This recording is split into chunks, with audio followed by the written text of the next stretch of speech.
You are officially cleared to talk with us about baseball or anything else that comes to mind on the Hey, it's the Rico Palazzo Fantasy Baseball Podcast, which is part of the RotoFanatic Podcast Network. Go to rotofanatic.com and check out all the cool shit we got going on, especially on the weekend. It's Friday night, and that means Saturday we got Schedule Factors with Crosby Spencer, which are awesome for the coming week. It comes out every Saturday.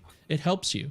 And then Closing Remarks by Mr. Dr. Mike Carter. Follow him on Twitter and read his bullpen article. Closing Remarks. Get it? Closers, bullpen, closing. Ha, ha, ha. And, of course, the Infirmary Report from Dave Funnell comes out, tells you everything you will need to know about every damn injury there is in the business.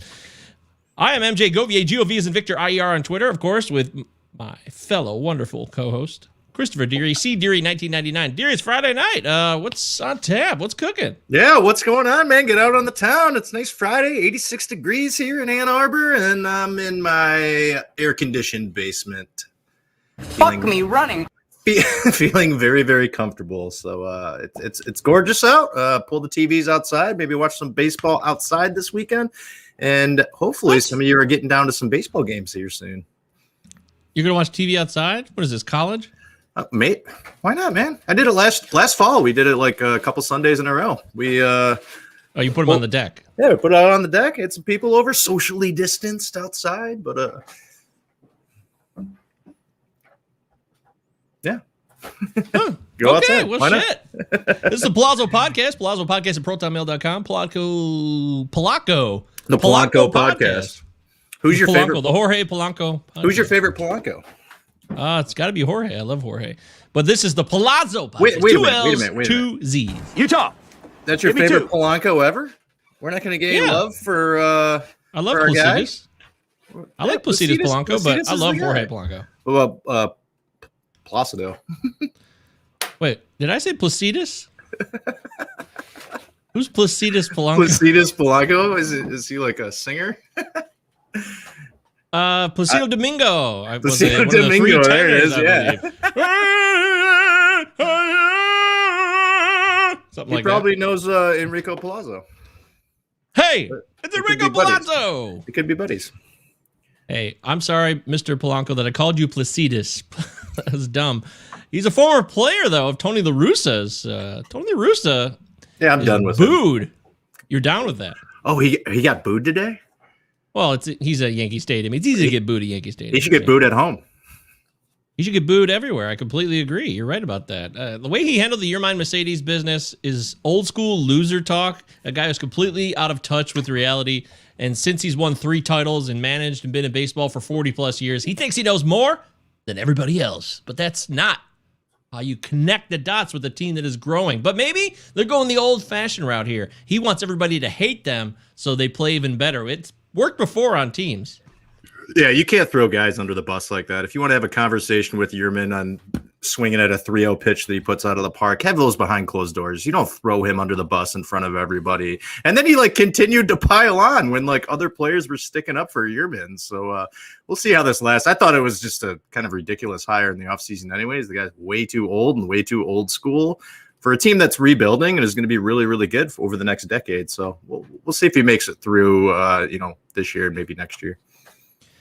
Oh boy, Tony La Russa, buzzkill. Thanks a lot, Tony, for ruining our lives. But we had a great week so far. We had Alex Fast on Wednesday. If you missed that episode, it was really cool. Alex Fast, not only is he Fast Company, but he's a sweet, cool dude who loves to talk Steven Spielberg. You keep saying Spielberg. This is great. Steven Spielberg. Movies. The career that has gone off the rails, apparently. He also likes talking about baseball. We talked John Gray. We had a live no-hitter in progress on Wednesday when Corey Kluber threw the no-no while we recorded the show. So go check that one out. It's on the YouTube channel, so you can watch it if you want to see us. Faces, animation, how we look when we say words. Or you can listen to the podcast version, which has extras because you can't play the music that you would play on the podcast on the YouTube feed because YouTube gets pissed. So if you like a little bit more music in your pod, check out the podcast version. It's good times. Yeah, that was a great time with Alex the other night. What a great gentleman he was on the pod. And that was a good one, man. We went 2 hours and had a fantastic time. That is so fetch. Did you listen to the podcast episode with him or no? I don't assume you would probably because you lived it. No need to relive it. No, I didn't. Usually my wife will listen a couple days later and like when she's getting ready. But now she has this new job, so she's leaving work at like 7:30 in the morning, and I'm still sleeping. So I don't know when she's going to listen to these podcasts now. Well, I added the music that he talked about in our Enrico's Inquisition. Yeah. And it was interesting. This Jacob Collier guy that he mentioned, I put it under the music bed of the Enrico's Inquisition. And he's pretty good. He's a singular guy who does it all. You know, he plays the piano and the bass and sings and drums. And he's got this face that looks like a teenager, but the voice comes out is ridiculous. If you've never heard Jacob Collier, please check it out. Hey, Jasper Springer's here. What's up, buddy? He's back. Good to see you. Jacob Jasper missed the last show Collier. because he had to go to bed early, which I understand. Is this Also, Jason Collier's brother? no, Jacob Collier. Yeah, Jacob Collier. Oh my Jason God, he Collier, looks like a buddy. child. I know, but this voice comes out like, it's crazy. Just check it out, everybody. It's weird, so weird. Jazz pop and R&B vocalist and multi-instrumentalist from North London, 26. He looks like he's 11. Yes, and he sounds like Gerard Levert. It's really Sounds weird. Levert. Welcome Ximenez here. I don't know how you say that. Ximenes. X-Men-ass? X-Men-ass. Either way. Hello, welcome from Twitch. We don't have many viewers on Twitch, so it's good to have at least one. But yeah, check it out. It's cool. The other one he mentioned was Black Midi, M-I-D-I. Right, yeah. They were really kind of wild and a little more mathy kind of rock. It's not math rock at all, though. It's just very technical. It's pretty cool. So thank you, Alex. What is math rock? Come on, you don't know what math rock is? No. Really?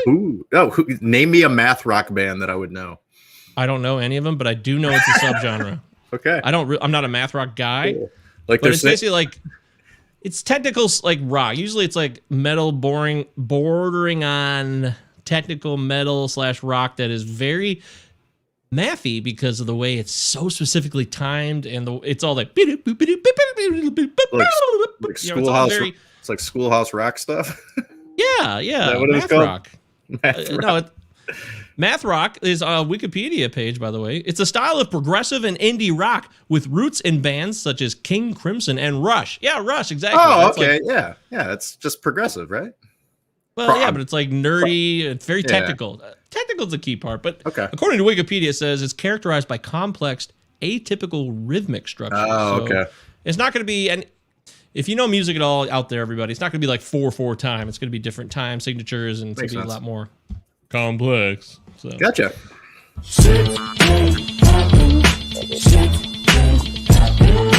And shit can happen to you and your man, trust me. And right now, when it comes to the Palazzo Podcast standings of the Palazzo Podcast Invitational, doesn't look great for us, dude. I gotta tell you, but it's sad. Hey, you're on a podcast. You should be in first place. I'm sick of getting that from people.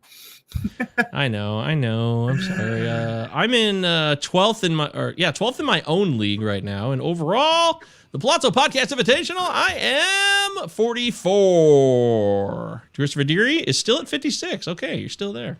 Paulo and I have been bringing up the back rear, like the back 4 to 5 spots all year long. It's been an absolute mess, and it's been the same guys at the top. Russell Withers is up to second in the league, which is looking really, really nice here.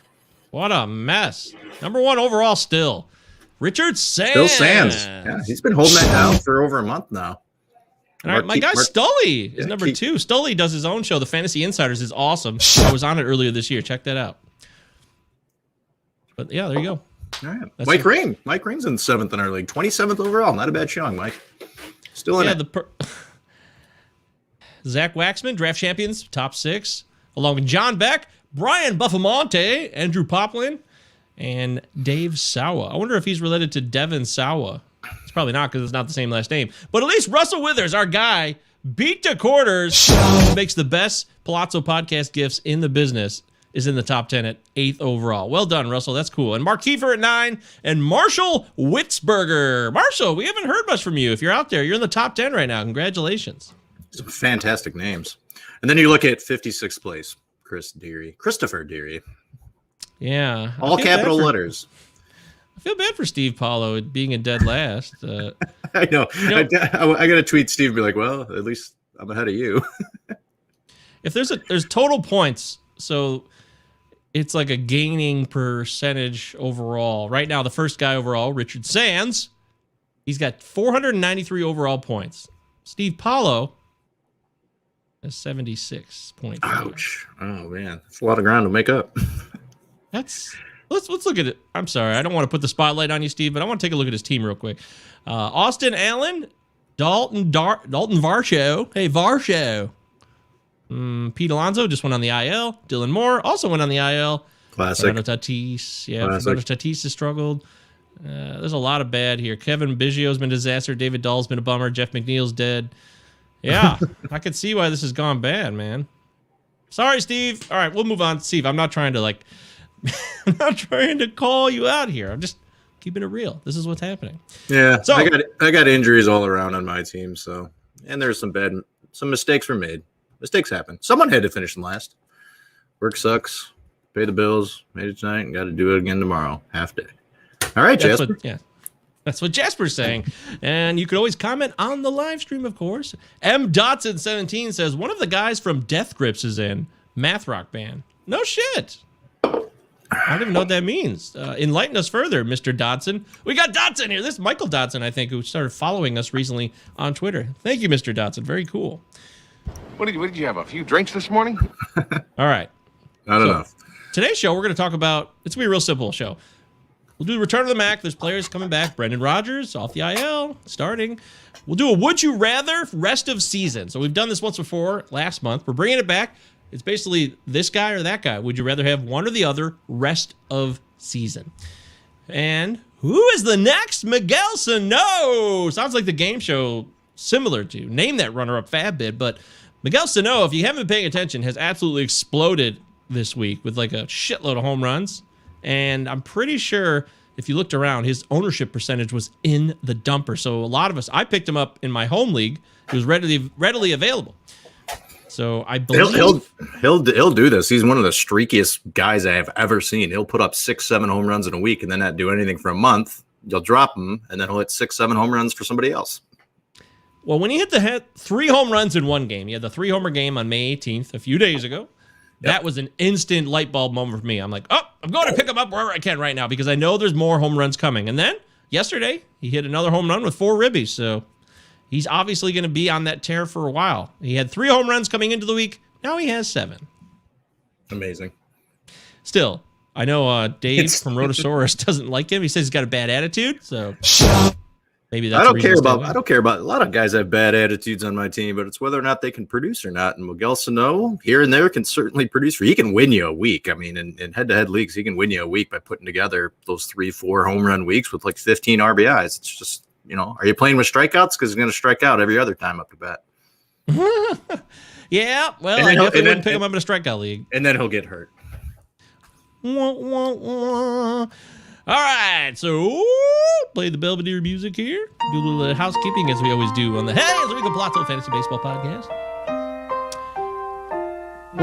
Streaks on the China. My guy Patrick Ryan, who let us do the only so far podcast about his league. We did a draft. I did a draft league podcast for him, the Molson Triple X league that he does with his buddies, which was a lot of fun. And if anybody wants that to be done by us, by me, by anybody, we're still willing to take on additional opportunities. If you want to have like a podcast about your league, whether it's an update or a quarter of the way through season, or whether it was a draft, we're happy to do that kind of stuff. It's always cool to try to do new things. So hit us up, Twitter, Plaza Podcast, 2 L's, 2 Z's, Plaza Podcast at protonmail.com. Always down for the entertainment value of this show and with your league. But Patrick Ryan said he had a horror story, and it got me thinking about bad beats, right? We call them bad beats in gambling, but in head-to-head leagues, there's a lot of bummers that happen, right? Deary, think of all the times where you've lost on a Sunday night because of Sunday Night Baseball, somebody gave up a home run or somebody hit a home run against you, costing you the week. I've lost on Mondays when they like readjust some of the statistics, and they're like, "No, that was not a hit. That was an error." And I ended up losing the week. But it always seems to come down to that Sunday night game. But head-to-head leagues, absolute nightmare. I love them more than roto leagues. But I mean, my keeper league, I'm in 12th place. If it was a roto league, I was crunching some numbers today, I'd be in 5th. Them's the breaks when it comes to head-to-head. And Patrick kind of got this good idea going. So I think we should start sharing our head-to-head disaster stories. I don't know what we'll call them. I was thinking head-to-head horror stories is a good start. If you have one, if you have any, if you have many, please share them on the show. Hit us up. DM us on Twitter, Plaza Podcast, or MJ Govier, or CDeary1999. We'd love to hear about them. And then we'll talk about them on the show. And we'll try to get to a sense of catharsis after the pain. Because we all know what that experience is like. Trust us. If you've ever played head-to-head, you've been fucked before. So check that out if you have an idea. I think it'd be cool to get that going. I don't know what we'll call it yet. But if you all have ideas, please let us know. We can turn the lights down low and get a candle going, get some spooky voices. Ooh, coming this summer. Somebody thought they were going to win their week, and then it happened. Their whip imploded. Something like that? That's perfect. Yay! So please share your ideas. And we're still taking ideas for the giant big-ass trophy that definitely me and Deary will not be winning. But someone's going to win it. Richard Sands, Russell Withers. One of you guys are going to take the overall championship in the Plaza Invitational. And we're still accepting ideas for the next at least 6 weeks or so. So please, send them in. Let's go. Let's get creative, you guys. We're lacking, and we need more ideas. Especially those that are in the race right now and certainly have a chance to win it. You have a chance to design your own trophy. That's never been heard of ever in the history of trophies. You know, you're in Little League and you get your little participation trophy and you just throw that in the back of mom's minivan and you never see it again. Mm-hmm. You have a chance to create something really special here. So let's get some ideas out there, gang. Please and thank you. I completely agree with Deary on that one.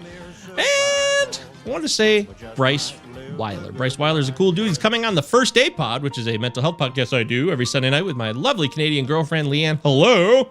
And he works with the Orioles to help improve access and overall improve standards, I guess, for people with disabilities. Bryce is blind himself, but he's also done radio play-by-play and like online play-by-play, a lot of cool stuff. He loves baseball, but he loves to help people out too. So follow Bryce at Bryce Weiler, BryceWeiler. He's a good guy, seems to be doing cool things, and I'll learn more about him next Sunday. And then John Russell. Follow John Russell on Twitter at John Russell, John Russell, 2 S's, 2 L's, 215. John Russell 215. He started doing weekly check-in weekly videos for his league. So he sent me one last week, and I thought it was really cool. He basically does like a 20-minute breakdown of the week to come, setting up matchups, predicting who's going to win, who's going to lose. Obviously, it's head-to-head, and it's a great idea, and I think he's going to find a niche with this thing. He asked me, don't you think it's a good idea? I said, it's a great idea. What do you think, Deary? I think it's sweet. I mean, enough people in your own league. I mean, if let's say you're in a 14-team league, everyone in that league is going to watch it and watch with, unbelievable excitement. If you make it entertaining enough, it'll catch on and other people will get into it and people start doing their own. I think it's a really cool idea because, I mean, in this whole world of podcasting and videos and streaming and Twitch and TikTok, you got to be first to it and you got to find something new to do. So that's a really fantastic idea. I dig it. Yes, please follow John Russell 215. The people in his league love what he's doing, and I'm sure that other people would love to have videos made about their leagues, upcoming games, showdowns, shit talking. He's really creative, so follow John. He's a good dude. He's a good American. I think he's American. All right, so that's plenty of the housekeeping details for With now. With his name, John Russell, that's a very American name. It does, right? It's not either that or English. It's the only thing it could be. All right, let's get into leading off.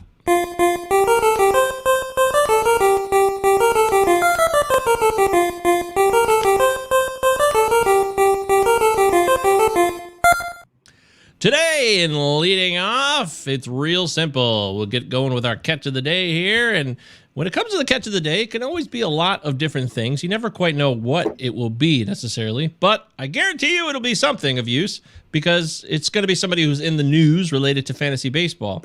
And I don't remember where I moved catch of the day to. Where is it now? So this is great podcasting. You guys are probably loving this. Real professional.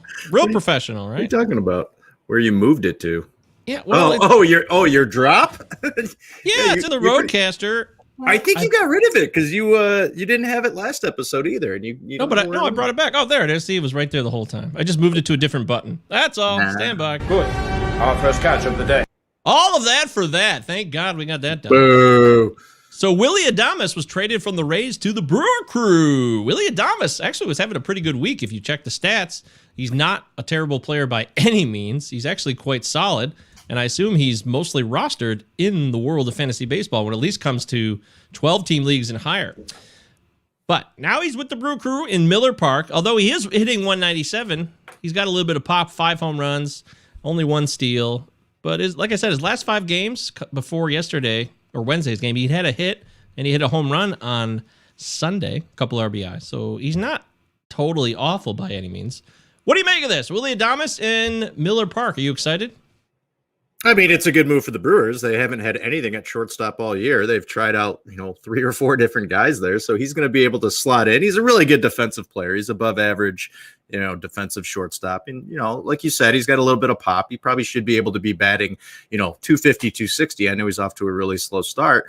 Obviously, the big talk all around Twitter was like, okay, Adames is gone. This means Wander Franco is coming up. That was not the case. Wander Franco was not the guy who was brought up. Seems like right now what they're going to be doing is waiting for Wander Franco. They're going to probably give him another month or so, but it's kind of a logjam right now. I think getting rid of Adames opens up a little bit of space, but they're going to be able to put Joey Wendell over at shortstop. Yandy Diaz will probably get a majority of the time at third. He's more of a veteran. He's got a little bit of power, and he's had a pretty good season. You still got Brandon Lowe over at second. And if G-Man Choi is healthy, you slot him over at first against righties. But, yeah, I mean, it's not Wander time yet. It's not Brujan time yet. But that stuff's coming. That stuff's coming very, very soon. But when it wasn't either of those guys being called up first, it looks like, what was his name, Walls? Yes, Tyler Walls. Tyler Walls was brought up, which I was not aware of this Tyler Walls, and actually went in and kind of was looking at some of his statistics. The guy's a good player. He's put up some really good minor league seasons, and he's only 24 years old as well. So it's amazing how the Rays do it with all this just young talent that they can just bring up just like this. Here, trade a veteran and bring up a young guy. I wish, our hometown team had the luxury to do something like this. So in terms of fantasy, I mean, it's not going to do much. I mean, sure, you maybe have Willy Adames on your team if you have a deep roster. Maybe in Miller Park, maybe it comes around a little bit. He's probably going to slot near the end of that order. And we'll see. I mean, Walls is probably going to come off the bench for them, so I don't know if there's much, fantasy value in that right now either. Is that scary? Yeah, I'm terrified. Good. Okay. Chaz Sample's with us. Chaz is our Alaskan guru. He's our official Alaskan fantasy baseball reporter. Anything that's going on related to fantasy baseball in Alaska, Chaz has us filled in. Chaz wants to know, is there a chance for, say it with me now, folks, Vidal Brujan, that's right, it's not Brujan or Brujan. Vidal Brujan, to get called up soon by the Rays? And I think there's a great chance that's happening very soon. I am considering in 15-team leagues even about putting in a bid for him this weekend. What do you think of that, Deary? I think he's going to be the biggest fab bids over the next week because there's just a lot of talk of him coming up. He's started off really, really well down at AAA for Tampa. I mean, he's got 15 runs scored, 7 stolen bases, 6 home runs, and only 70 plate appearances, 333 average. And the Rays are starting to play pretty good baseball right now. And with the Red Sox, getting quick out of the gate, the Rays are going to have to start bringing up some of these studs to get that offense going. Obviously, Tyler Glasnow's been really, really good, for that pitching staff. But if they're going to compete in the East, it may be time to bring some of these kids up that are going to be able to add value. And Wander Franco's been able to have a pretty good start as well, having some power down in AAA as well. So, I mean, this AAA team for the Rays, it's Durham, isn't it? Durham Bulls. That's right. The AAA Durham Bulls. Yeah, I mean, it is the Durham Bulls. They got a lot of talent down there. Bruhan is, and what do you think, Mike? You said you're going to put in some fab bids here. I mean, you see him up in the next couple of weeks? Yes, I definitely see him coming up soon, probably before Wander Franco comes up. That's something you can lock in. I feel very confident in that.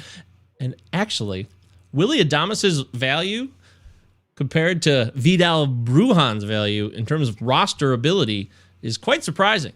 In Yahoo, at least, 9% owned overall. 9% for Willy Adames, 16% for Brujan. So people are already on the Brujan train, at least on Yahoo. Yeah, I just want to know where these guys are going to play. Is it going to take another trade or another injury for, at least both of them to be able to play? Joey Wendell's having a really, really nice season. Brandon Lau, the batting average isn't there, but, he has power, and obviously there's a reason that he won that second base job. I just got to figure out where these guys are going to play. Obviously, first base seems like a place where maybe they need to shift some guys around and move people over there. Yandy Diaz is a guy who could play first base on occasion because Ji-Man Choi is only going to play against righties, and he may be able to DH here and there when Austin Meadows isn't DHing. So I'm just really interested to see where Brujan and Franco play. But these guys are ready. I'm I'm chomping at the bit for these guys to come up because I'm really excited to put in some bids in leagues where they are not owned yet. Well, I'd love to tell you more about it, but... Why should I tell you? Maybe this'll help. I still don't think I should tell you. Can you spot me at 20? How about now? All right, I'm going down to Ludwig's office. I'll find out if you're telling the truth. Ludwig's office. Yeah, we're heading down to Ludwig's office to find out the truth about this, but we will figure it out. I want to go back to a quick point here from Chad Sample, who asked about Vidal Brujan. Great call. Pick up Vidal Brujan. He's going to be up soon. I know it, and I wish I had a little bit more shares of him. But he says Carlos Rodon is a monster in all capital letters.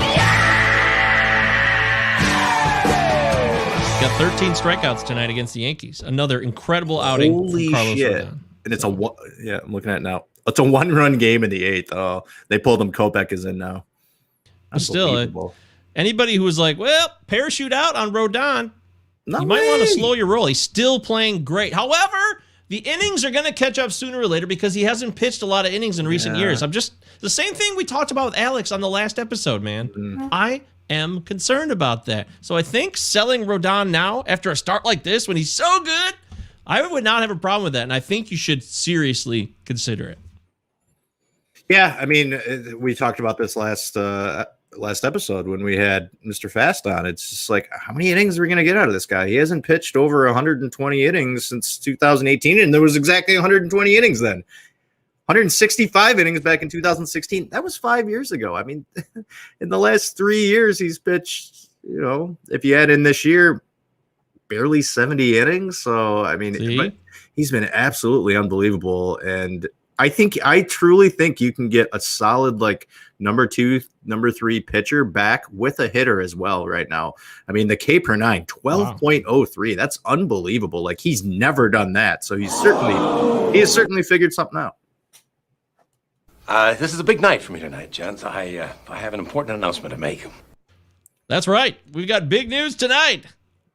And that is, you should pick up Tyler Stevenson. Tyler Stevenson is my other catch of the day. He's going to be playing first base, probably on the reg for now. And if his bat's in the lineup every day, I don't care if it's a catcher, I don't care where it is, you're going to want to pick his ass up. So this is a quick note to get on the waiver wire, pick him up. He was in the 3-hole tonight, Chris. 3-hole in a lineup that is, even with all the injuries they have, Moustakas, etc., still a great lineup. And I think having that catcher designation is newsworthy to me. I talked about this a couple of weeks ago when Joey Votto went down. I was like, is there any chance that Tyler Stevenson could play first base? Because he was getting in a lot of games to pinch hit. He was batting 330, 340 at that time. And when Votto went down, I'm like, is there an opportunity for this guy to play first base? He's done it before. And I think 2 out of the last 3 games he's been able to play first base. And the fact that he bats third, especially tonight, that's unreal. I mean, Eugenio Suarez has been moved down in the order a little bit. He's having an absolutely awful season, but he's going to be batting behind Jesse Winker and Nick Castellanos. Both are having phenomenal seasons. He's going to have a ton of RBI opportunities. I'm excited for Stevenson, so I think this is a fantastic pickup coming into this week. You sure about that? Yeah, I'm into it. Wow. What about Tyler Naquin? Would you rather have him or Tyler Stevenson? What's Naquin doing now? Is he still putting it together? Yeah, he hit a home run tonight. I'm just kidding. I don't think they're comparable. It's not a fair comparison. But that's good stuff. Yeah, I hate comparing guys that play completely different positions as well. Well, gentlemen, I can't thank you enough for coming out here this evening. Once again, cannot thank everybody enough for being here. This is the Hey, it's a Rico Palazzo Fantasy Baseball Podcast, part of the Roto Fanatic Podcast Network. We're live. You can ask us questions in the live stream, and we're covering fantasy baseball business. Right now, if you're listening to the podcast, you got that music flowing.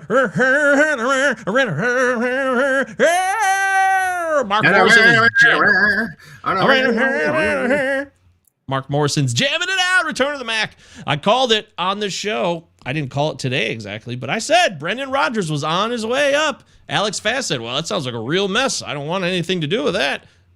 However, Brendan Rodgers comes off the IL today, and the Rockies put him immediately in the starting lineup. Coors. Pretty good news. I'm Great excited. Call. Great call. It's time. But, it's time. He's playing second base tonight. It's time for him to be batting sixth or seventh in this order. He's 0 for 1, though. Season's over. Yeah, drop him. The Rockies are up 5-0, though, and he was not a part of that. The question is, who's the odd person out? If he's going to be starting at second base, I think people are going to be concerned about Mr. Garrett Hampson. Am I right? Well, I think did Hampson start tonight or no? He did. He started in center field. Started in center field. Well, we talked about Tapia possibly being one of the guys that is out. He's leading off. He's 1 for 2 with 2 So who's out? Looks like he hit a home run today. Fuentes sat today. Connor Joe didn't play today. Well, yeah, but I'm thinking about the positions that Rodgers plays. Second base, he could play third, right? I guess short, maybe. I don't think so. He's too injured. I don't think he has the range.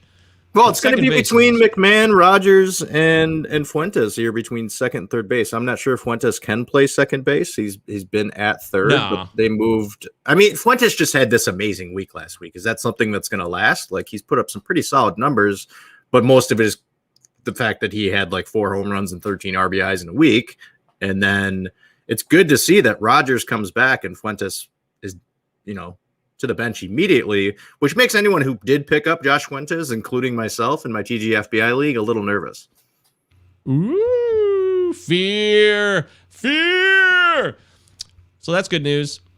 We already talked about Vidal Brujan. I think he's going to get called up soon. That's my pick. I'm locking it in. Strasburg is back. Steven Strasburg's been activated off the IL, and he's going to be ready to roll with the first start since he went on the IL. He started tonight. How do you do? You want to know the truth? I want to know the truth, damn it. Oh, they're 5 up 3-1/3, 4 Ks, no runs given up, and the Nats are up on the Orioles 3-0 in the 8th inning. A flawless performance. Solid. Great news.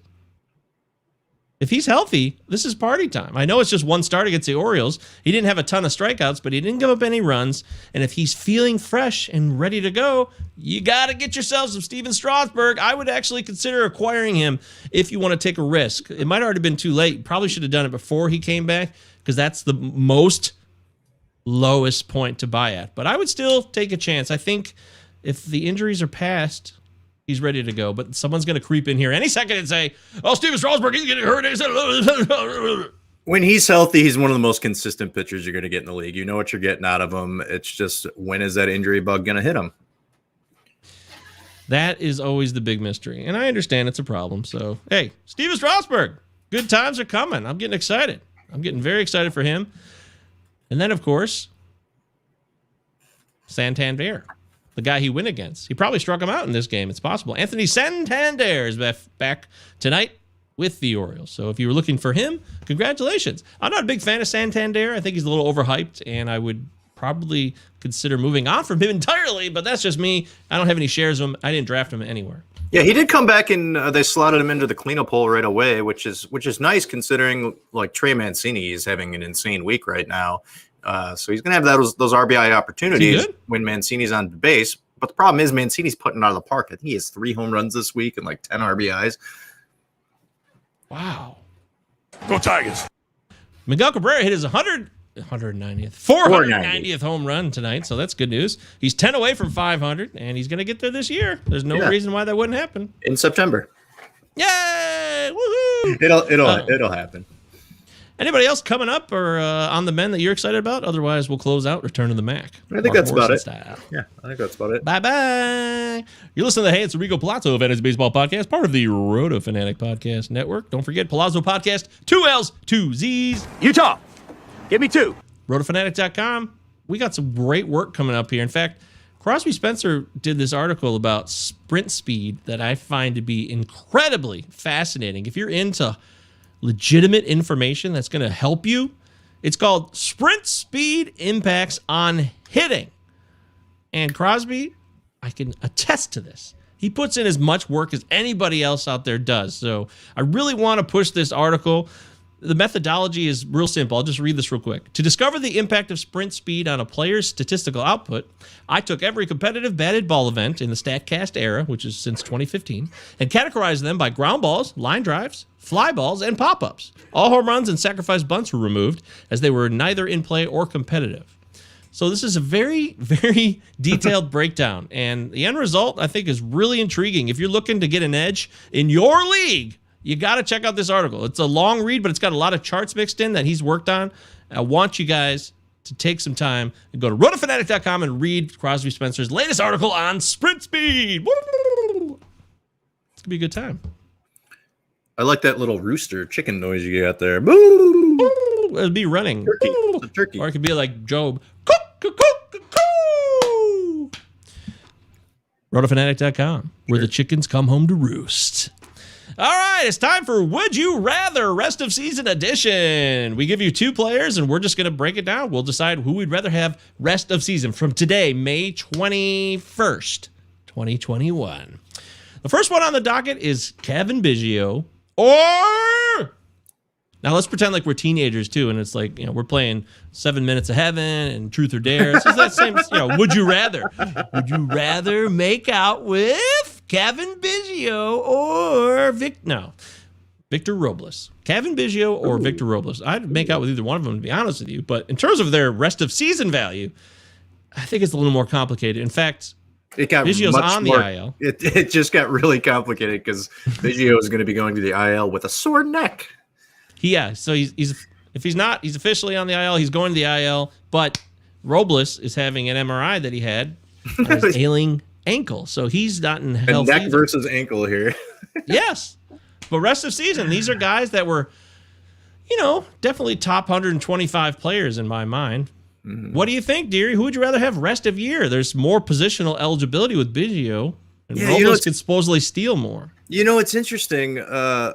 Like Robles was a guy like where most people got him. It seemed pretty safe.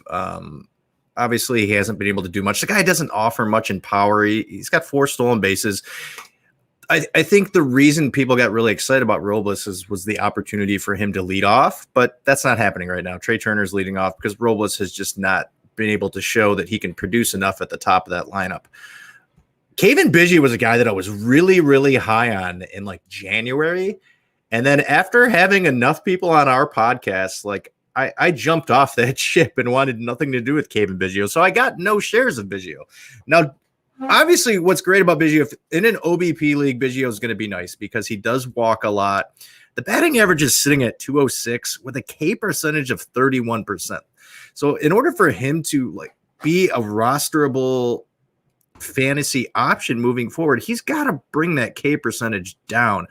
A 111 ISO, 299 BABIP, I guess that's okay, but 3 home runs, 14 RBIs. I thought he was going to, or 11 RBIs. I thought he was going to be kind of near the top of the lineup, and they've moved him down. It turns out that Marcus Semien is the guy that you want between those 2 guys. I do like Biggio's, the way that he can play several positions. I think that really helps out. And it's probably Biggio for me. Obviously, it's difficult because he's going on to the IL now. But we're thinking rest of season, though. Big picture. Rest of season. I mean, he does have some speed to possibly get you double digits. I mean, he just needs to bring down that walk rate. And I think I could live with a batting average around 250, which is what he did last year. I mean, in 60 games last year, 41 runs, 28 RBIs, 8 home runs, 6 stolen bases, 250 average. I could live with that. I think some people were jumping on him this year thinking that he was going to eclipse some of those numbers. It doesn't look like it's happening right now. But I think I'm going Biggio over Robles here. Yeah, I really don't know what you do here. This is why we bring this shit up, though, because this is a difficult one. They're both struggling. There's injuries, but I think I would probably go. I think I'm going to go with Biggio here just because I like the lineup better and he's got more options to play. It would also depend on what type of league it is. If it's OBP, it's Biggio all day. If it's not OBP, if it's Roto, I might consider Robles a little bit more. So there's nuance. There's context to take. Robles' ankle, what we don't know about it, what's going to happen with him, it's all up in the air. So I think I'm going to take it just by a hair. Kevin Biggio. I'm doing it. I'm locking it in. Here we go. There it is. Locked in. Boom, boom. But that doesn't mean I think badly or any less of Mr. Victor Robles. He's still got that speed power potential. He's fast as hell. But I think was our guy Steve Guile was ripping on him a while back? Our friend of the show, Mr. Devin Guile. Steve Guile. Hey, Dave Guile. How you been, Dave? I don't know.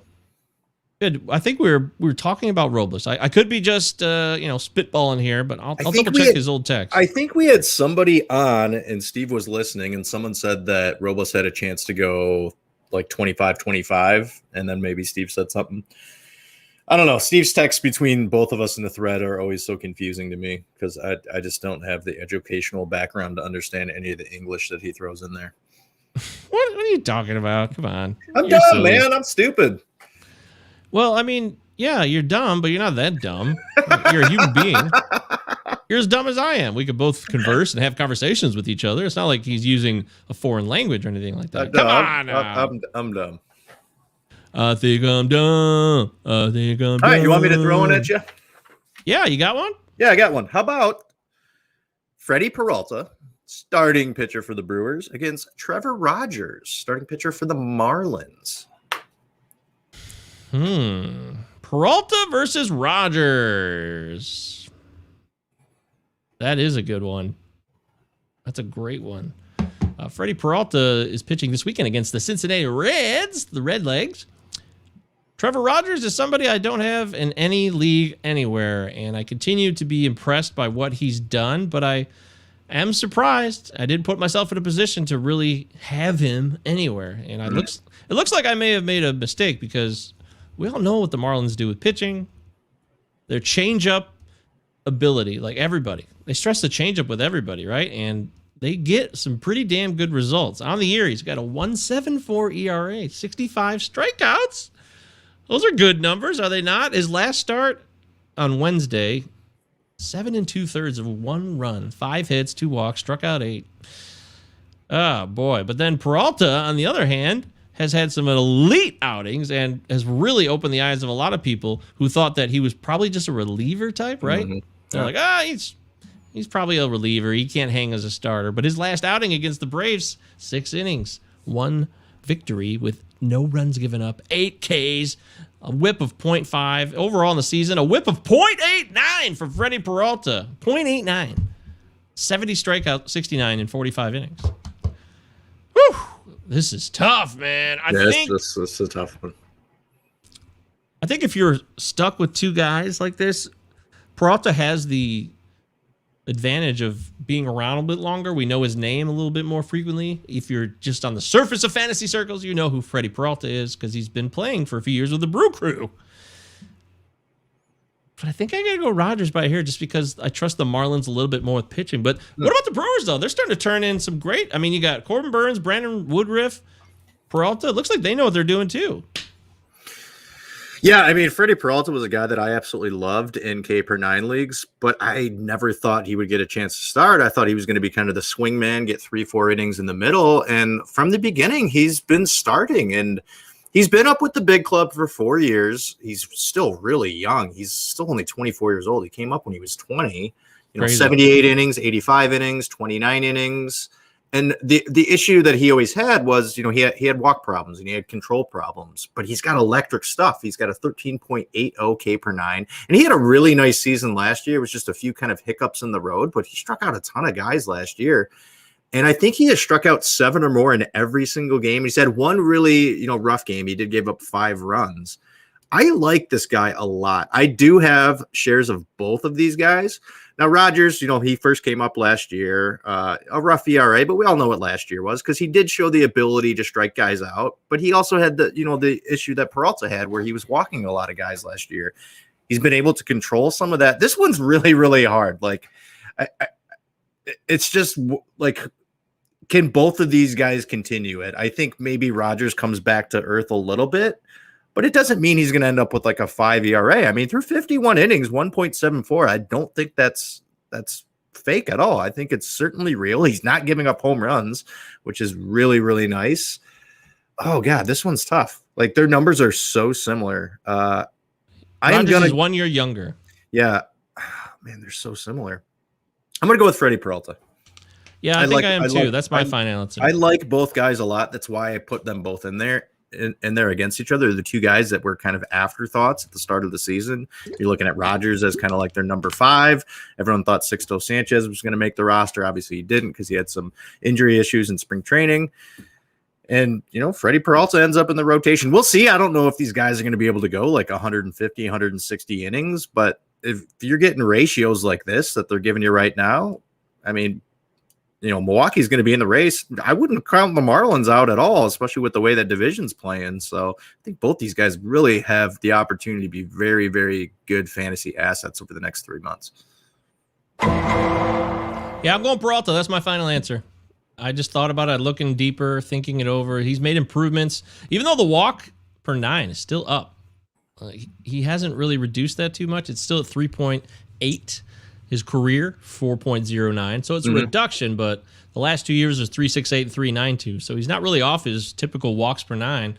I think some of the changes he's made, you might think they're luck induced because there's a big increase in LOB percentage, and the home runs per fly ball have kind of gone down from his career norm, but not too far off. I don't know. This is wild stuff, but I'm going Peralta. I'm sticking there. I wouldn't blame anybody for taking either one of these dudes. Well, I think the good news with Peralta, sure, he's had some games where he's walked some guys, but let's see, 1, 2, 3, 4.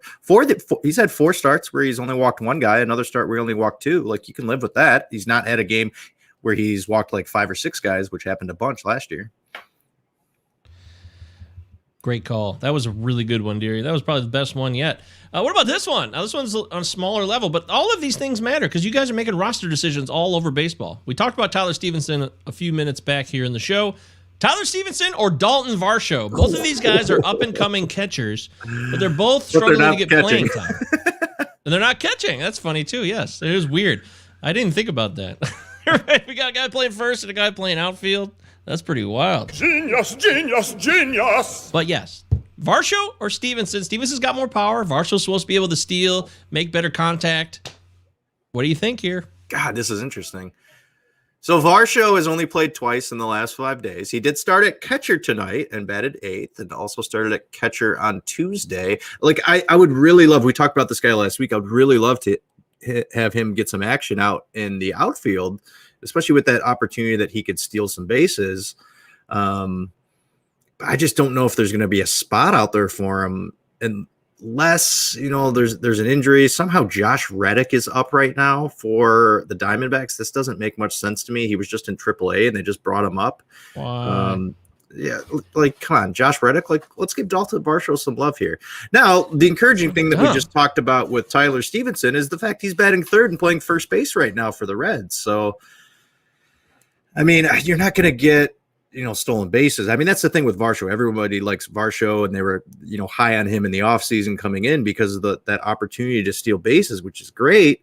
Tyler Stevenson has been able to hit for average, shown a little bit of power, and I love that lineup in Cincinnati. I mean, they've been able to score over 10 runs a game several times this year. Oh, man, this one's so tough. Oh, this one's tough. I guess it's probably Stevenson for me because I've seen a little bit more from him. But I think Varsho's really a wild card. He just needs the opportunities. I mean, last year, what did he have here? He played in 37 games, 115 plate appearances. Batted 188, but I mean, in the minors, let's see, in the minors here, his double A in 2019 was really nice. 18 home runs, 85 runs, 21 stolen bases, batted 301. Looked really good. Didn't strike out a lot. Like, they just got to give this guy some playing time. So, like, maybe Varsho might be the sneaky pick here. I'm not going to go out on a limb and take him. I'm going to go with Stevenson. But I really think if Varsho can get some consistent playing time, like, he's going to have the chance to, like, be somewhat of a 5-cat guy. We just haven't seen it yet. Like, we're just waiting to see it. So, Diamondbacks, please give this guy the opportunity so us fantasy owners can figure out what the fuck is going on. Don't be that guy. I think Stevenson's easy call here. I don't understand what some of these teams are doing with their young players. I know the minors were gone last year in the Bozo season, but last year is long gone. We've got the minors back now. It's here, ready for us. And you got Varsho just kind of floating in the wind here. You look at his playing log, it's just stupid. It's really annoying. I started him in a weekly league this week because he had 7 games. And Carson Kelly went to the IL, so they lost their starting catcher. They've got other injuries, too, with Asdrubal Cabrera and Christian Walker. But then you're like you said, they're pulling up guys like Josh Reddick to play. Like, they think they have a shot in this division. They're not even – they have no shot in this division. The division is over. Yes. It's over. Fact, especially with the Giants playing as well as they're playing, the division is over. Yes, it is over. You got 3 teams in there that's 3 of the best teams in baseball right now, not just in your division. So – you know, you think that you're going to come in there. We came to wreck everything and ruin your life. Not going to happen. Not this year, D-backs. So get rid of the over-the-hill bozo crew and start playing Dalton Varsho every day, you morons. I mean, come on. It just doesn't make sense. You're not being realistic and you're not being fair and proper when it comes to respecting player development here. The D-backs are failing their fans. They're failing their players, and they're failing themselves as an organization. It's a complete and total debacle, and I'm pissed about it now. I'm starting to put them in Rockies territory. What are you doing? Don't let me do that to you, because I'll do it. I will do it. I'm not kidding. Having said that, 7 games this week. He sat for a couple with the Dodgers for no particular reason. I don't know why. He sat 3 of the 4. It's so dumb. Yeah. Why is he on your roster? Put him down in the minors and give him more chance to develop and get consistent at bats. You're just wasting his time right now. And you're wasting our time, to be honest. Whoopsie daisy. I'm just pissed that I overpaid for him in way too many leagues on fab bids, and I've been stuck with them, and I can't get up. I can't give up now because I'm stuck there. So they're having me stuck. The guy has a 7-game week, only ends up playing like 2 or 3 times, and he's healthy. That's stupid. That's bad development, though. Even if I'm bitter about my situation, right? It's just like you just said it. You just said it, dear. You explained my point. So there it is. Do you got one more? Yeah, let's head on over to the bullpen, and let's go Alex Reyes of the St. Louis Cardinals. The Cardinals. Hey, come on out. Cardinals are playing tonight. That's going to be a good one. Would you rather have him in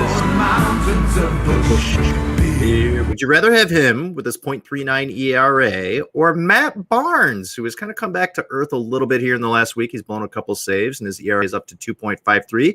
Matt Barnes has 10 saves right now. Alex Reyes has 13. Who would you rather have for the rest of the season? Well, this one I know what I'm talking about because Steve Guile, who I referenced earlier with Victor Robles, definitely talked about Matt Barnes when we had Aaron Pags on. Maybe somebody before that, even earlier in the season. We were talking about Matt Barnes' impending doom, and it's starting to happen a little bit. Not fully, but Shohei Ohtani got to him once. So is that so bad? I mean, we're talking about the MVP of the league. Otherwise, no blown saves recently, right? That was the only reason. I remember that outing. That was on May 16th, last Sunday. Shohei Ohtani hit a go-ahead 2-run bomb. That'll happen. So even though skeptics like Steve are saying, hey, he's the same guy he always was, nothing's changed in the peripherals or anywhere, really. So I think I'm probably going to go with Reyes. As long as Reyes is healthy, he's showing why we waited so long. We all salivated, and we were all dying for the moment that he could be healthy and give us this beautiful season that he has released upon the world at good old Bush. So you're going with Reyes? Oh, yeah. Okay. I'm going with Barnes here. And it's what? I think what Reyes is doing right now is fake. I think it's 100% fake. He has a .39 ERA. Have you looked at his walks per nine? Yeah. 7.83. He has a 96.6% left on base percentage. This guy's getting really, really lucky. He's not giving up a home run yet. I mean, he's given up, 2 runs? It's been amazing. Now, he is striking guys out, which looks really good. 12.13. That's nice. Matt Barnes is at 16. Matt Barnes has only walked 4 guys this year. Alex Reyes has walked over 20 guys so far this year to 31 strikeouts. So his whip is 1.26. Barnes's whip is 0.56 because he's only walked 4 guys so far. Barnes is 1-1, 10 saves. Reyes 2-0, real nice, 13 saves.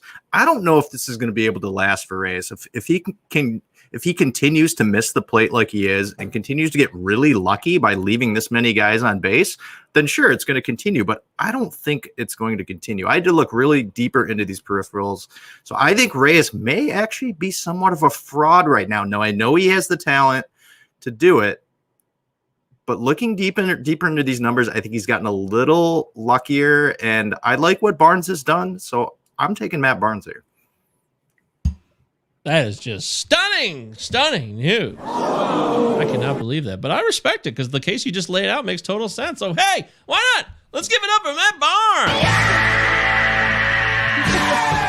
Barnes. If Reyes fails, though, and based on the case you're making here, it does seem like there could be some bad times ahead for him. But he just doesn't give up contact regardless. It's either like, you walk the guy, you walk somebody, or he strikes him out, right? There's not really been an in between. Yeah, exactly. So I don't know. If nobody ever makes contact ever, then I guess it's not that bad. News, yeah. I don't care if he walks all these guys. He's going to have kind of a weird looking whip because he's not going to give up any runs, but he's going to walk a ton of guys. Right? But that's a dangerous way to live as a closer. We all know that. We don't want to be putting guys on base when we're trying to limit and shut the door. Okay. Matt Barnes, though, if he slips, he's going to slip. And people are going to say, they told you so. But, Deary, I want you to come back at him and say, hey, it wasn't that obvious because his numbers and everything you just laid out in that case was fantastic. Well done, sir. Well done. Kudos to Deary on that. Thank you. Yeah, but cui bono? Who benefits?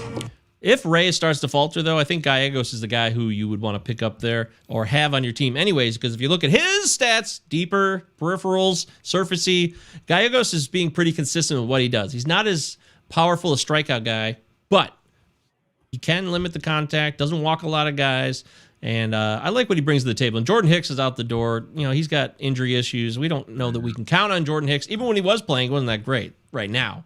He's got a ways to go. He's trying to come back from a big-time injury. Gallegos has been really nice in Holds League, especially with Reyes being able to shut stuff down. Gallegos, like you said, he doesn't walk people. He's been able to shut people down in the 8th. So, I mean, if Reyes does start to falter, I think they have a serviceable guy to take over. So, cui bono. Cui bono. You're listening to the it's Enrico Palazzo Fantasy Baseball Podcast, which is part of the Roto Fanatic Podcast Network. I already told you about Crosby Spencer's Sprint Speed article. It's going to be badass. You're going to love it. Don't miss out on it at rotofanatic.com. There's also the Turn 2 podcast Matt Williams does every week. Please follow the Turn 2 pod. It's a great podcast. Matt is an analytical dude. Also works over at NBC Sports Edge. Used to be called Roto World. And then they decided to turn it into NBC Sports Edge. I don't know why, but hey, I don't work there, so who gives a shit? Please follow rotofanatic.com. This is not about NBC. It's about rotofanatic.com. Paul Mamino's article about Eduardo Rodriguez is also fantastic. Check that out. Every Thursday, he does the GPS report, which is a pitch location report, dives into where a pitcher's throwing the ball, how players are reacting to that. What's the WOBA on certain pitch counts? Is there are better days ahead, or is he full of shit? That's what Paul does every time he sits down and writes his weekly GPS report. This one's on Eduardo Rodriguez of the Boston Red Sox. I think you should read it because if you want to get better and you want to win your league, you're going to need all the information you can get.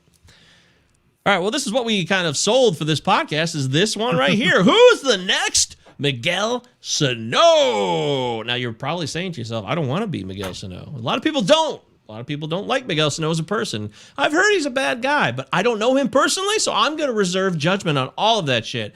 All I do know, Deary, is Miguel Sano's kicking ass this week. And right now, there's somebody on the waiver wire. There's somebody sitting there who's going to break out, who's going to bust out. They either haven't got the chance or they just can't be this bad. And with this segment, I'm trying to focus on guys that we know we used to be able to count on. They're just not this bad. So that's what we're kind of looking at. We're not just looking at anybody who could suddenly get hot. We're trying to look at people who are name players who've been kind of left for dead in this really negative offensive season so far. Sounds good. All right, give me somebody. Let's do it. Let's go with Kyle Hendricks. Chicago Cubs starting pitcher. This guy has been absolutely putrid to start the season off. In his first 5 starts, he gave up, he gave up 10 home runs in his first 5 starts.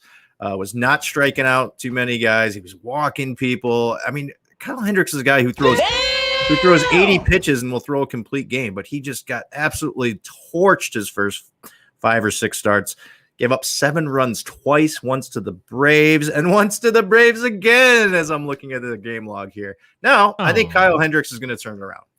In his last 3 starts, he's been pretty good. 8 strikeouts, 3 strikeouts, 6 strikeouts, but he hasn't been giving up home runs. In his last 3 starts, only 1 home run given up. Now, he's given up 6 runs, and he's been giving up some hits, but he's starting to keep the ball down in the zone. He's 2-1 in those last 3 starts.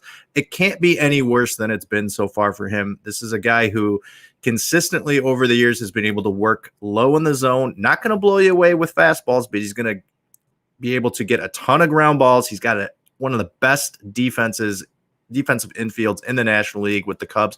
I think he starts to turn it around now. He had a really nice start against the Tigers last week with his 8 strikeouts. I think he starts to get it turned around here, and I think he's a guy that I think you can go out and get really, really cheap right now, and he could be a nice number 3 for you for the rest of the season. Wow, how about that, folks? Oh, doctor. What did you have? A few drinks this morning? I think you didn't you?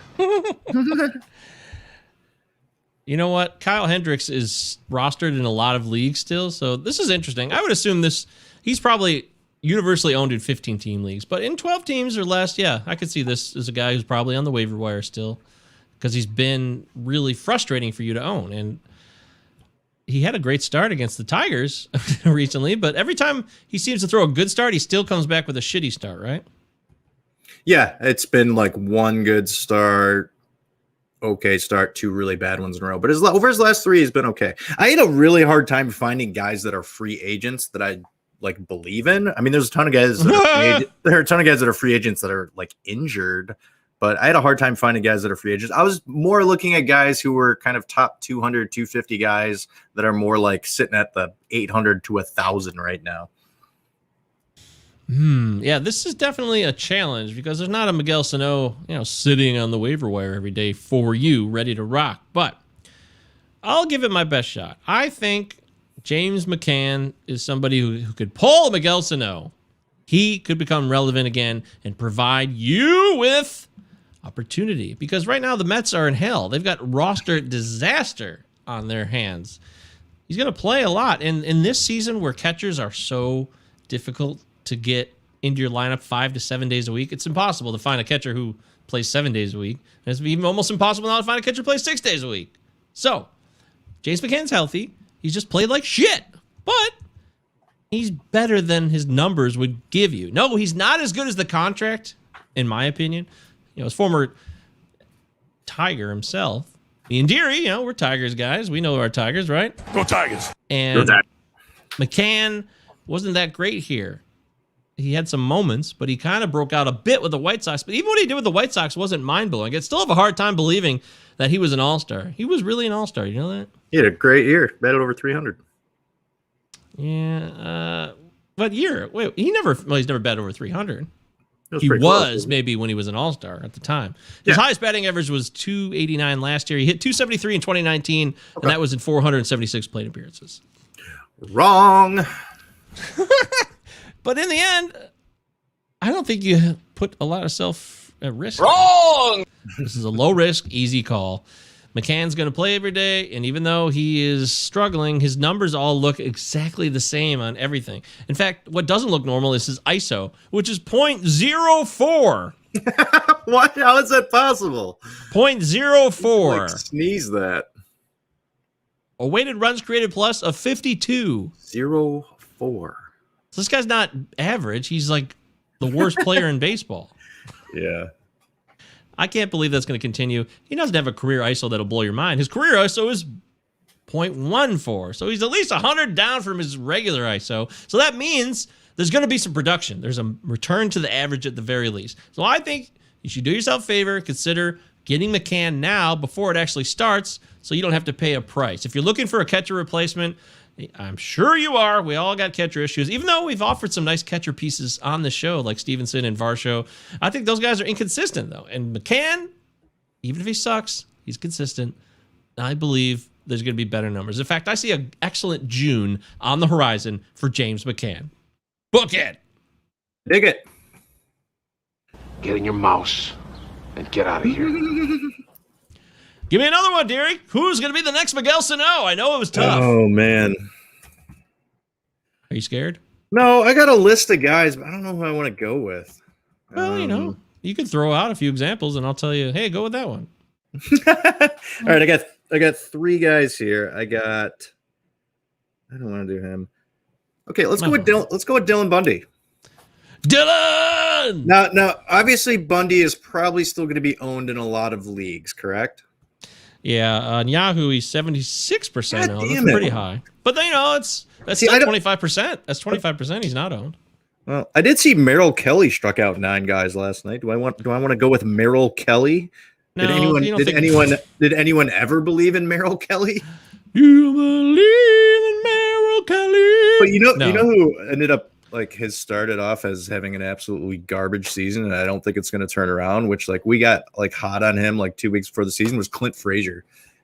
I don't know if it's turning around for this guy. He finally gets the opportunity, and he just poops his diaper. I think there was an insane fantasy take on this show in the preseason about him breaking out with 30 plus home runs, and I may have said it myself. So. Yeah, I think I said 20. Here's what happened. You said he was going to lead the Yankees in home runs because Judge and Stanton were going to get hurt. Yeah, well, it was a fun one. It's a nice narrative. It sounds fun on paper, but you're right. That's completely wrong and god awful. But that's also the kind of guy. That's a good example. I mean, Clint Frazier could get hot. It's not over for him, and one of those guys is hurt. Stanton is hurt. So who's to say? He's 21% rostered on Yahoo right now. So he's readily available. He hasn't played since May 17th, though. He did hit a home run on Sunday, and that was his first home run in forever. So it doesn't look like he's healthy either. Neck stiffness has him sitting out of the lineup. He either has to be put on the IL tomorrow, or he's got to start playing because he's missed the whole week. Yeah, I mean, it sounds like Hicks is going to be out for a while. It's looking like they're going to need some outfield help. I mean, Brett Gardner's starting every day in center field now. So dumb. Stanton's so dumb down. that it came to that. Yeah. Well, what about these guys? What about Herman Marquez? Could he turn around? No. Oh no, it's the same issues that he always has. He walks too many guys and gets in trouble. So this is why he ends up with these ridiculous ERAs. That's 5.5. I think he's been pretty decent since that meltdown against San Francisco on May 4th. He did that last year where he gave up 10 runs. I think he was pitching tonight. How's he doing? Hey, Herman, how you doing? He's pitching good. Look at this. 7 Ks, 2 That's walks, what I'm saying. 77 strikeouts. If you look at his last 3 starts. I could take a flyer on him. But you're not going to – we want to put him in Miguel Sano territory. I'll give you a guy that I've been thinking about. I thought about this list a lot. This is a difficult list to put together, mind you. We're not just looking for people to pick up the pace. We're looking for named players who are going to come back from the dead. And that's that's hard to do, first off. It's not an easy thing to do. It's difficult. But I think Adam Eaton's getting shit on here a little bit, and he's getting LaRucid, and there's really no reason for him to be LaRucid. I know that Adam Eaton isn't everyone's favorite player, and people say that I'm way too biased to Adam Eaton, but he's 20% rostered on Yahoo, so he's definitely available.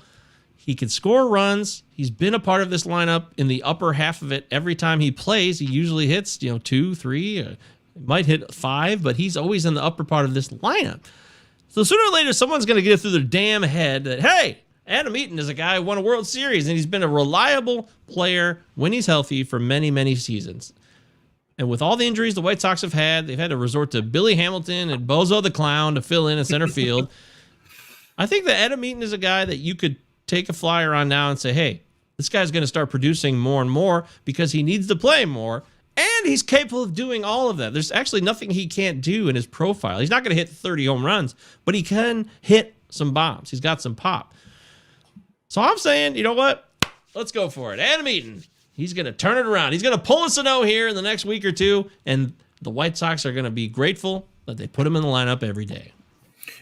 Adam Eaton had a really, really nice start to the season, and up until probably the last week of April, he was probably rostered in like maybe 75% of leagues. I had him all over the place because he was batting second for them. And as soon as all those injuries happened, you knew that he was going to be healthy and he was going to get all the at-bats at the top of the order.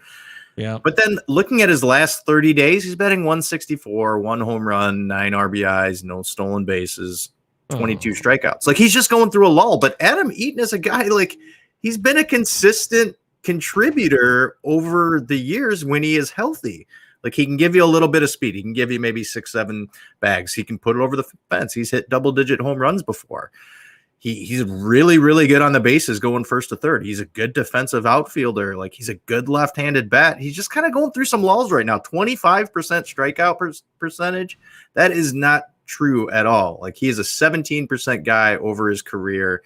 So I got to believe he's just going through the lulls right now of a difficult month. And I think he starts to come around and get it together. The problem is like, he's, like you said, he's getting LaRussa now. Like, he's not getting as many at bats, which I don't understand because this guy's a veteran. And they're sitting him against lefties always. That's what it is. Like, they don't even consider it. It's like, oh, he's a left. This guy's 32 years old. He's not a rookie. Yeah. It's like, I don't know if it's coming down from the front office. They're getting too cute and they're playing Lurie Garcia. Yes. Is that what's happening? I'd rather have Adam Eaton go against a lefty than any of the other options they have Lurie now. Lurie Garcia's 30 years old.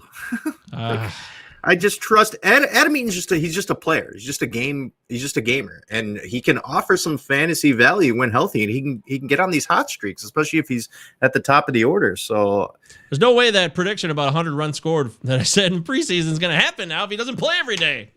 Yeah. Yeah, I'm sick of him. They're sitting him every other day. It's way too much. Put it what?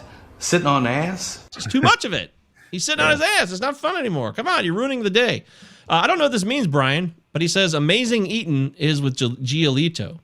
Amazing Eaton is with Giolito. You know what that means? No, I don't know.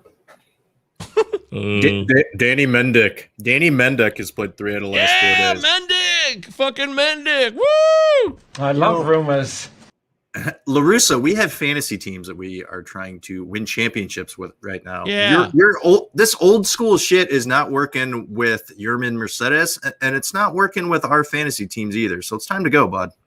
Yeah, you're a real dick, man. Come on. What a disrespectful asshole. All right. This was a tough segment. We tried to stay true to the segment because we could give you any name out there. But I wanted to give guys that are names. So that probably means they're veterans, likely, like Eaton. And that's what Miguel Sano is. He's a veteran at this point. But James McCann. I had McCann on my list. That makes me happy, though. I had Jordan Montgomery on my list. He pitched tonight, too, and I think he pitched pretty well. Ryan Yarbrough, I think he's going to turn it around. Yeah, he was on my list too, Ryan Yarbrough. But a lot of these other guys are like 100% rostered though. Yeah, that's the problem. Finding that sweet spot where a guy is available. I'd take a look at David Dahl, and I've thought about it. I considered it. David Dahl is 53% owned on NFBC leagues.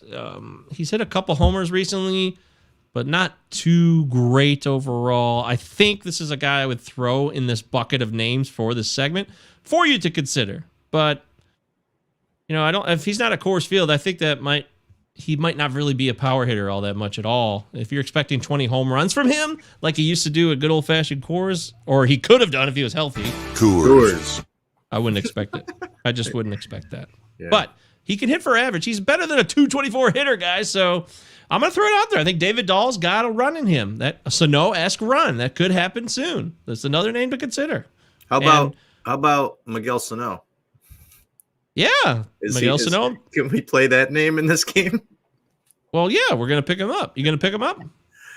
No. You're not. I probably should. All my teams suck. Well, not all of them, just the ones. What are you waiting for then? The teams I care about the most. I'm trying to get some trades working, man, but everyone's being stubborn. Yeah, well, you can't force people into trades. That's not cool. You must have their consent and approval. They think I'm trying to fleece them. They're like, "Oh no, man, you know something." I'm like, I don't know anything you don't know. I just have opinions, and you have opinions too. It's just whether or not you believe in your own opinions. Well, the worst thing ever happened to you was starting to do this podcast. No, maybe I just do this podcast, but not play fantasy anymore. That actually might be. Thank you. More, Brian that, verified that his comment, by the way, that Eaton was in the trade package for Giolito. Yes, right. Oh yeah, right on. They traded Eaton to the Nats for Giolito. Eaton won a World Series and came back, and now he plays with Giolito. Very cool. Thank you, Brian. Boring comment. I take full responsibility. It wasn't boring. I just a little unsure. I could not infer what you meant. So. Infer. All right. Well, I guess that's it. We can wrap up the show. Luis Urias now, his value was already kind of shitty because he wasn't playing that well. With Willy Adames here, is that just like a total dump? You have no interest in him, even if it was. We're talking 15-team leagues. I'm talking deeper leagues. Yeah. It's probably over for him. But they traded. They don't know what I don't know what's going on with Milwaukee and their infield here.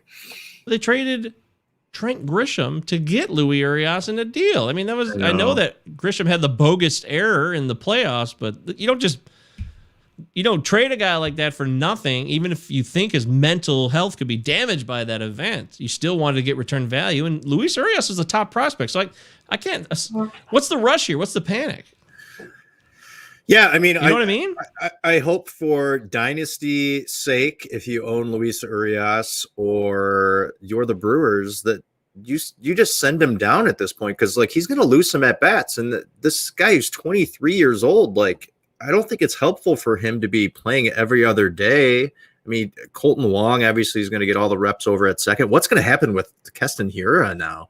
I mean, now it seems like this infield's going to be super packed. Well, the way injuries have been going, they're probably assuming there'll be 10,000 more injuries. So you might as well have 1 million guys on your roster. Yeah. Right? But Urias did hit a home run. He hit a triple tonight. So that's fun, isn't it? I don't know. Maybe Travis Shaw ends up losing out reps at third base. Oh, they also have Vogel. Like, wait a minute. Shaw needs to play first. What's Dan Vogelbach doing this year? Is he worth anything? No. Okay, so then get rid of him. Oh yeah, he's batting 207. Oh, but he's walking. He's got 3 home runs and 92 at bats. This is a weird team. I don't like any of the names on this team. I like this team, but not any of the players. Like I think I just like their I like their logo. Vogelbach has played like almost every day over the last 10 days. Yeah. He's pinch hit a few times and then played after that, but he's started 1, 2, 3, 4, 5, 6, 7 or 8 starts here over the last 10 to 12 days. So Travis Shaw isn't doing anything either. Man, this team's really like it's amazing. Like they're without Woodruff, Peralta, and Burns, this team would be in the dumper right now. Well, that's why when they were 17-10, I was like, "What? This team's 17-10? No way!" And then, of course, they went on to this where they are now. They've lost like a shitload of games over their last 15. Yeah, because they can't score. Travis Shaw's not at a home run in forever. It's possible he hasn't hit a home run this month. So I think the that's power right. outage is here.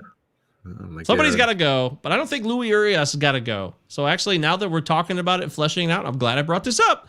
Luis Urias is one of their focal points. He deserves playing time. Dan Vogelbach, Travis Shaw, these guys don't deserve playing time. No. Okay. Well, let's hope they do the right thing. Also, Vogelbach, is Urias a switch hitter? That's a good question. I'm not sure. He's a right-handed hitter. Okay. Sean Vogelbach are lefties. Yeah, I know that. Weird team. Okay, weird team.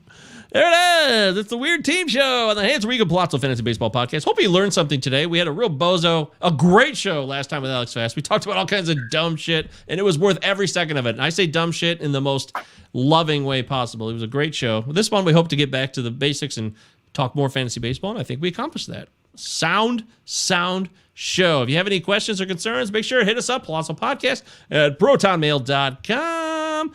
Palazzo Podcast on Twitter. That's always with 2 L's and 2 Z's. Utah. Give me 2. He's C. Deary 1999. Follow him, Deary, as in dearly beloved, not the hoofed antlered bozo animal. I am MJ Govier, G-O-V as in Victor, I-E-R. We'll be back Sunday for the fabulous Fab Show. Deary, you got any fun plans the rest of this weekend? There's like people at my house right now. What? There's like I don't know. There's a bunch of people in my backyard with hanging out with my wife. So I'm gonna go. Old restaurant people. I'm gonna sneak. Yeah, all people that used to work in restaurants and none of them do anymore. That's what I imagine. I think they all went up to the old establishment tonight for the first time since they all left. Oh well, go ahead, go live your life. All right, there it is. Everybody wish Deary well, and we'll see you guys on Sunday. Bye. Bye.